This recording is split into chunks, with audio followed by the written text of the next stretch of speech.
lagi yang ingin ditanyakan? Ini Kiai, mau nanya ini Kiai. Bagaimana kalau kita melaksanakan pernikahan sesudah 10 Muharram? Masya Allah. Baik. Jadi begini, Mas Nur, Pak Ed, Pak Kardi. Ada prinsip umum, ada kaidah umum, dan kemudian ada hal-hal yang dapat menjadi pertimbangan. Misalnya, secara umum, pernikahan itu baik. Artinya kapan saja boleh. Ibadah, baik, silaturahmi, sunnah baginda Nabi Shallallahu Alaihi Wasallam, kapan saja baik. Apalagi kalau kita dengar membahas riwayat-riwayat, misalnya kalau ada anak perempuan yang sudah ada pasangannya, segeralah nikahkan, khawatir mungkin timbul ini, timbul itu, dan sebagainya. Jadi prinsip umumnya, kaidah umumnya, pernikahan itu baik. Hanya kemudian ada beberapa pertimbangan, seperti begini, dan ini pernah terjadi di lingkungan kami. Ada pernikahan, persis samping kanan rumah itu yang menikah. Tadinya dia sudah pasang tenda, sudah ada mungkin hiburan, ya hiburan, ada apa tuh? Organ. Hampir saya mengira apa kalau sound yang sedang ramai di Jawa itu yang besar-besar itu. Horeg. Tahu ya? Tahu. Oh iya sedang apa? Ya. Ada sedang viral sound horeg yang sampai kencang-kencang. Oh, yang dum. Katakanlah ada yang syukuran dengan sound. Juga mungkin ada hiburan-hiburan. Tapi kemudian tetangga samping kanan rumah lagi meninggal dunia. Apa yang akan kita lakukan? Mungkin kita akan mengecilkan suara, bahkan boleh jadi mengubah susunan acara. Kita kalau sedang bersuka cita tiba-tiba ada sesuatu, mungkin diubah itu susunan acara. Udahlah, ininya ndak usah ada saja. Kita berempati. Sebetulnya demikian yang terjadi di bulan Muharram itu. Orang tua kita dahulu mengajarkan pamali, katanya begitu ya, sehingga Mas Nur tanya. Tapi prinsip umumnya menikah kapan saja boleh, karena itu ibadah, itu baik gitu. Bukan berarti tidak boleh, tidak masalah, tidak apa-apa. Nah, apa yang terjadi di bulan Muharram yang membuat ada pertimbangan? Pada bulan Muharram ini ada satu peristiwa yang Mas Nur sebut tanggal 10 bulan Muharram. Dalam bahasa Arab, 10 itu al-ashir, sehingga hari ke-10 sering disebut menjadi Asyura. Orang Jawa memendekkannya, bulan Muharram itu A-nya hilang menjadi bulan Suro, begitu. Pada bulan Suro ini terjadi peristiwa ketika keluarga baginda Nabi Shallallahu Alaihi Wasallam waktu itu tahun 60-an Hijriah, 61 Hijriah, itu gugur di padang Karbala di Irak sekarang ini dalam sebuah peristiwa yang sangat menyedihkan. Nah, sehingga umat kemudian berempati. Ini saat ketika keluarga baginda Nabi berduka, rasanya kurang nyaman kalau pada saat duka cita kita ada bukan pernikahannya, sekali lagi ada rame-ramenya, ada ya. Dan pada akhirnya mungkin karena pernikahan itu selalu identik, bagian Nabi sampaikan, awlim walau bisyat, berwalimahlah walaupun dengan seekor kambing atau sapi.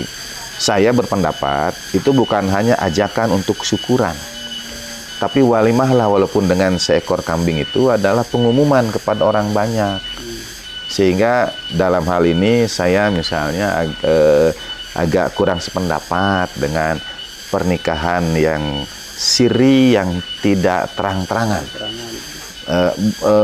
Pernikahan itu oke, hanya kalau tidak disampaikan, itu tadi orang tidak tahu kalau ini ternyata sudah muhrim, khawatir mendatangkan fitnah, tahu-tahu ketemu di jalan sedang berduaan, bukan dengan pasangannya. Nah, karena itu berwalimahlah, intinya itu untuk mengabarkan kepada masyarakat tentang pernikahan itu. Nah, dalam walimah itu, dalam syukuran itu ada walimah, kadang kesannya ya mungkin sebetulnya walimah tetap bisa sederhana, tapi tidak jarang walimah itu akhirnya ya identik dengan rame-rame, identik dengan sukacita. Kemarin ada daerah katanya satu desa yang sampai berapa? 3 hari 3 minggu pernikahan anak kepala desanya. Bahkan ada yang 1 minggu. Itu minggu. Ya, ini ada yang kayaknya lebih dari 1 minggu yang desa yang ditanami pagar laut kemarin rame itu. Itu ada yang sampai berhari-hari. Nah, itu mungkin yang barangkali melebihi kelaziman. Jadi prinsip umumnya nikah kapan saja boleh. Ketika kita berempati dengan peristiwa yang terjadi, orang tua kita mungkin mengajarkan kalau mungkin masih bisa ditunda dulu lah. Setelah bulan, ya. Itu ada 11 bulan yang lain ya. Masya Allah, masalah Sayyidina Muhammad wa ali. Atau kalau misalnya ingin ya menikahnya syukurannya nanti. Jadi secara akadnya sudah disahkan, tapi mungkin yang walimahnya, yang syukurannya itu bisa menunggu. Kebetulan setelah bulan Muharram datang bulan Safar, lalu ada bulan Maulid Kanjeng Nabi SAW. Di negara kita ini kadang-kadang ada 2 bulan, coba 2 bulan yang janur kuning banyak berkembang, itu bulan apa saja? Bulan Maulid. Masya Allah. Dan bulan? Yang bulan haji. Masya Allah. Sering dapat undangan ya? Jadi itu bulan Maulid dan bulan haji. Nah, itu bulan sukacita. Itu tadi Gitu. ada beberapa nyambung dari itu tadi. Ya. Karena pada prinsipnya itu menikah karena bagus. Ya. Hanya mungkin penanaman empati karena di bulan Suro itu ada sesuatu peristiwa yang Benar. Nah, tapi kan boleh kan kalau seandainya pada waktu itu ternyata itu masa pandemi seperti kemarin sehingga dia melangsungkan acara pernikahannya ya tidak terlalu meriah karena dibatasi oleh keadaan seperti itu. Betul. Berarti ya tidak apa-apa mungkin ya barangkali. Tidak ada yang salah. Tidak bisa. Tidak ada yang salah. Sekali lagi, akad nikah itu ibadah. Tidak ada yang salah. Jadi boleh-boleh saja. Kalau misalnya kayak maaf pernikahannya itu jarak jauh Ya. pakai Zoom itu misalnya. Oh, sekarang begitu ya. Nah, itu gimana jadi dalam pandangan Betul, ada dinamika nih, perbedaan pendapat karena penyebutan akad nikah sah itu katanya mesti 2 menurut pendapat umum. 1 wasol. Sebetulnya prinsip utamanya itu wasol. Wasol ini ketersambungan. Karena prinsip ketersambungan ini ada yang mengatakan mesti dalam 1 tarikan nafas. Jadi saya terima nih, itu mesti dalam 1 tarikan nafas. Karena dianggap kalau narik nafas dulu itu dianggap jeda, sehingga tidak wasol.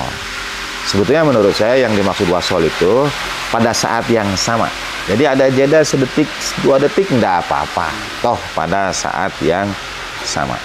Bagaimana kalau jedanya itu jarak jauh? Tidak masalah. Tidak masalah. Hal ini pernah terjadi pada guru kita semua, Allahyarham Kiai Haji Abdurrahman Wahid. Beliau menikah dengan Ibu Nyai Sinta Nuriyah ketika beliau berada di Mesir melalui sambungan telepon dengan ayahnya Ibu Nyai Siti Nuriyah. Jadi mereka menikah tapi berjauhan melalui sambungan telepon. Pak walinya ya ayahnya Bu Sinta Nuriyah, misalnya mungkin uzawijuka, aku nikahkan engkau wahai Abdurrahman, dan di ujung telepon Pak Kiai Abdurrahman Wahid Allahyarham menyampaikan qabil tuh gitu. Mereka sudah menjadi suami istri walaupun berjauhan, tapi ininya lewat teknologi, apalagi lewat Zoom kelihatan fisiknya. Jadi secara fikih boleh saja. Ya. kebalikannya? Ya. Kan kalau ada pernikahan kebalikannya cerai. Gimana kalau secara Zoom atau jauh atau sekarang zaman waktu itu tuh SMS atau WA? Nah, itu masalah berikutnya. Nah, karena mengenai fikih perceraian ini agak panjang nih ceritanya. Karena perbedaan fikih. Ada fikih yang mengatakan asal terucap sah. Misalnya begini, ada fikih mungkin seperti film India. Jadi kalau diucapkan talak, lalu dia bergema talak, itu dihitungnya 1 atau 3. Nah, ada yang berpendapat kalau 1 kesempatan Suami mengatakan talaknya 3 kali, talak, itu jatuhnya 3. Ada juga fikih, misalnya dalam fikih Ja'fari yang mengatakan tidak, kalau satu kesempatan mau 1000 kali pun dia sebut, tetap saja jatuhnya 1, karena 1 kesempatan nih. Yang kedua, dalam fikih Ja'fari misalnya, kalimat talak tidak boleh diucapkan dalam keadaan marah, dalam keadaan emosi. Jadi kalau dia marah, saya talak kamu, dalam fikih Ja'fari tidak dihitung. Harus sadar. Harus sadar, harus tenang, harus ya, hukum memang hukum, hatta bahkan dalam Islam hukum tidak diwajibkan kepada orang yang tidak sadar. Orang yang tidak sadar tidak wajib sholat. Jadi kalau bilang telatnya harus keadaan sadar. Betul, artinya tidak dalam keadaan marah, tidak emosional, benar-benar dipertimbangkan. Dan itulah yang diadopsi oleh KHI, Kompilasi Hukum Islam di Indonesia. Karena itu ada pengadilan. Buat apa? Supaya ketika disampaikan itu tidak dalam keadaan marah. Kalau ketemu bertengkar gitu. Nah, ada fungsi pengadilan. Biasanya pengadilan juga akan memediasi supaya sama-sama sadar keduanya, gitu. Nah, kalau lewat WA bagaimana, lewat pesan dan sebagainya, itu apa ya? Ya, kalau dalam keadaan sadar tadi itu kita ambil sebagai patokan, kan bisa ketemu.